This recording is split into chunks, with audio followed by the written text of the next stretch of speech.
Hello, so this is going to be a Chapter 4 review of Hounds of Sisyphus before the Season 2 premiere. Episode 4 begins with the kids singing the creepy song, and that's the first thing that Jinwoo hears. And I did look it up. This is a legit song in Korea, so just kind of a fun thing to see. Like, the kids are pretty innocent. They don't have much knowledge of what's going on. They're just kind of acting like kids. And this is the episode when we get introduced to them and when Jinwoo gets to see his purpose for the town. So we'll talk a little bit about that. Now, before we get into that, we get the little flashback of Jinwoo refusing to take Gwan's hand, and there's a couple things with that. The first thing is Jinwoo's reaction, being like, I don't want to impose anymore, and we can take that at face value, that Jinwoo wants to be able to stand on his own 2 feet, and he doesn't want to have to rely on someone else. That kind of bounces back to showing, how he wants to be strong. He wishes that he was strong. Again, makes me think that his dad is a bad person, because whenever someone really is seeking out strength, it's because they didn't have that. They felt weak and they felt like not empowered. So what can cause you to do that? Well, your own weakness because of your own health, or because your strength was taken away by someone else. So maybe his dad really, made them, both the mom and him, self-reliant on him to the point where he, felt like he wasn't capable of helping or wasn't capable of doing things. So we can kind of dig a little deeper into that thought, but it also could just be he didn't want to touch somebody that had blood all over their hands, which, fair, right? I think that's pretty fair. But Gwan's reaction, where he kind of pulls back and he looks off to the side, I love how 945 portrayed this, because you can just see how Gwan is so upset that he's like, again, people are pulling back from me again. This is how people react to me. People are afraid of me.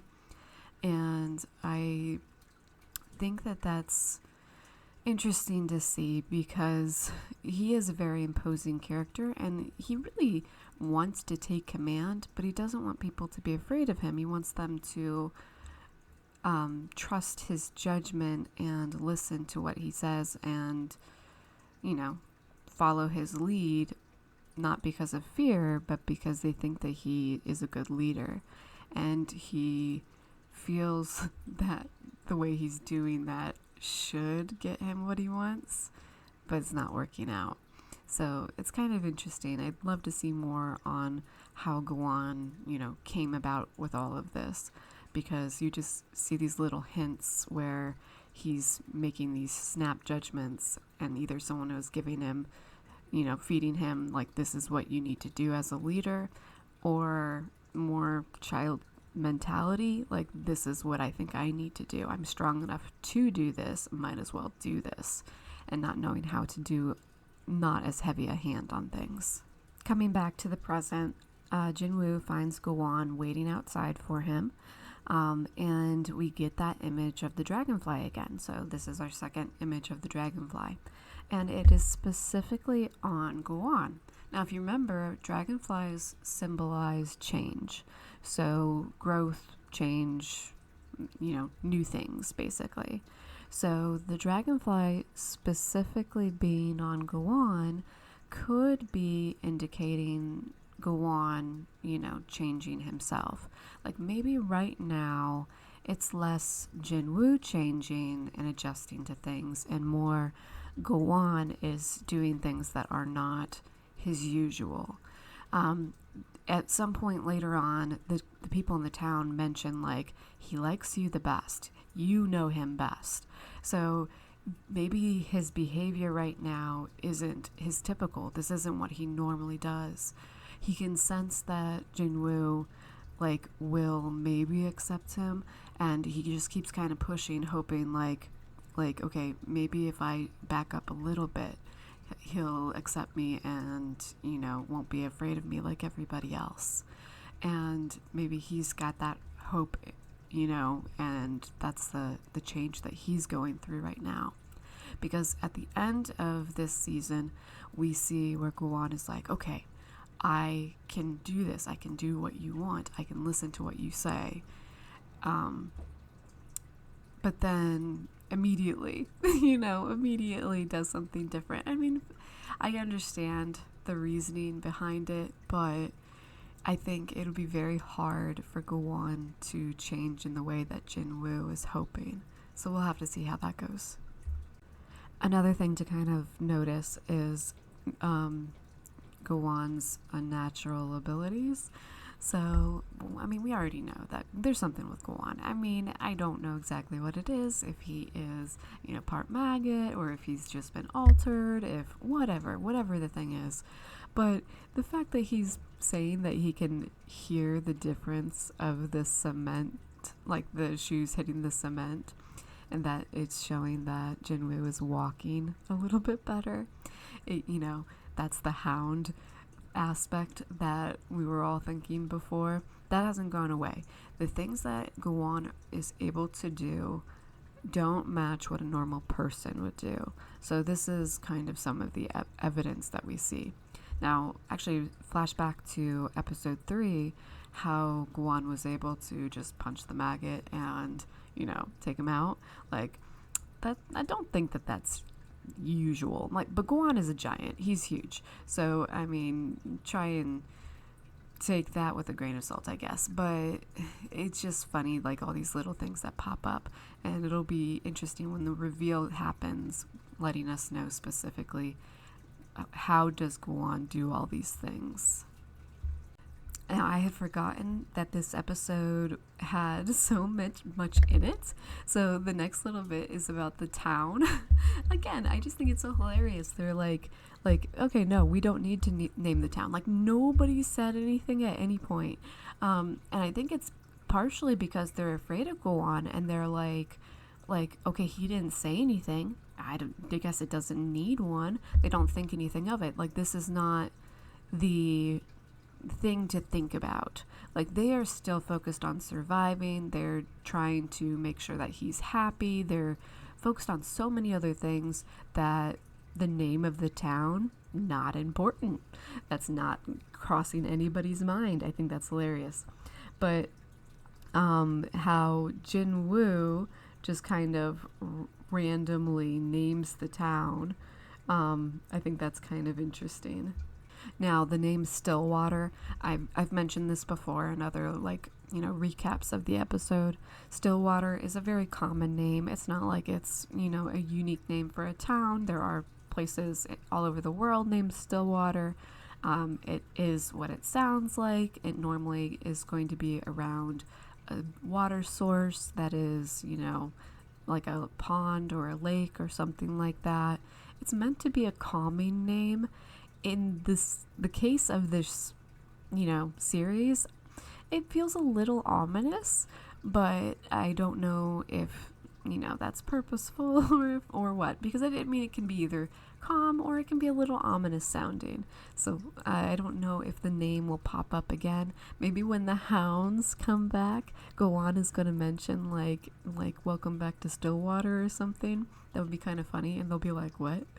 And see their reactions. Or maybe the name won't pop up ever again, and this will just be the last time that we hear about it.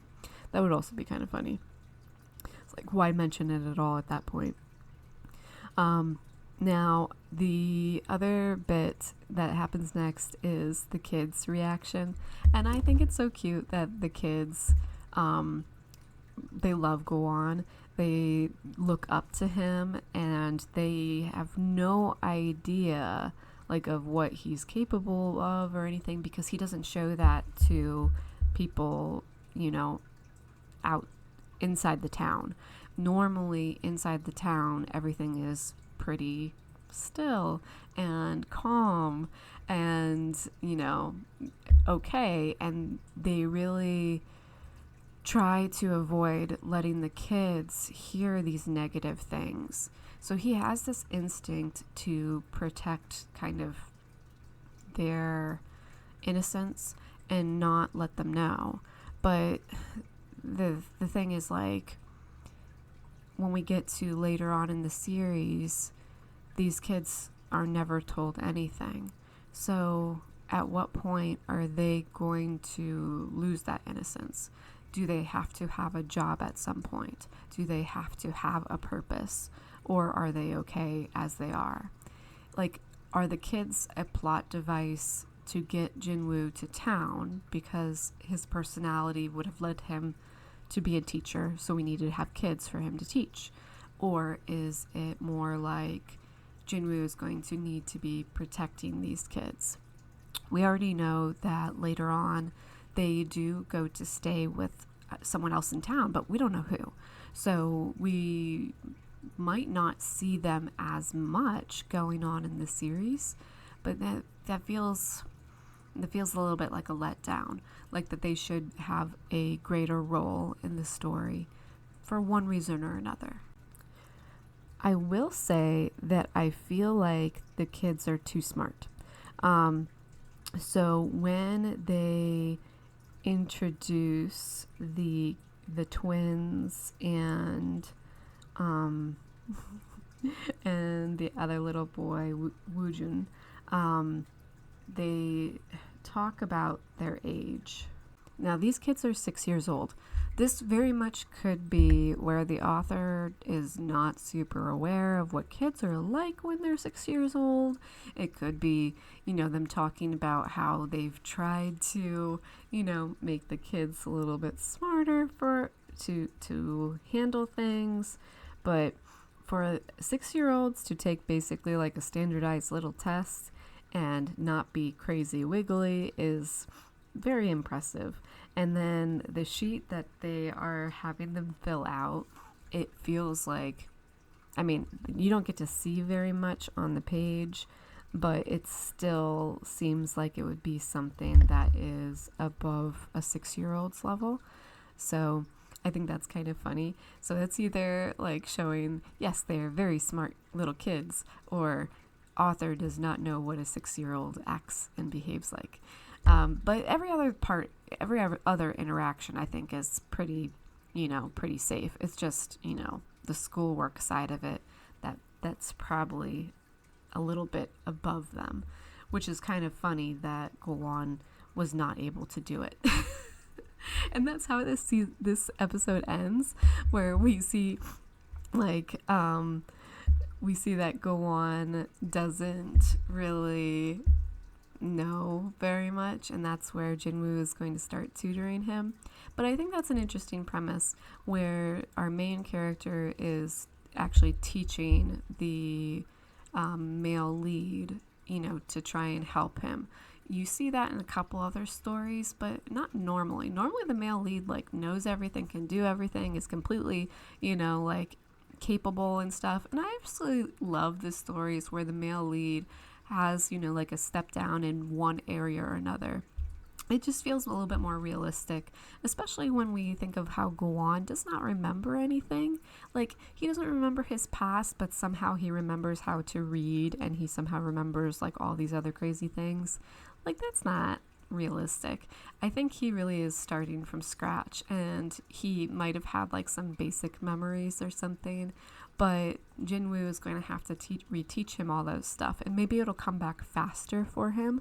But it just seems much more realistic to have a character during the apocalypse that might be a maggot that, struggles with some bookwork. So I do appreciate that. But that's how the episode ends. So next episode will be episode 5. Thanks.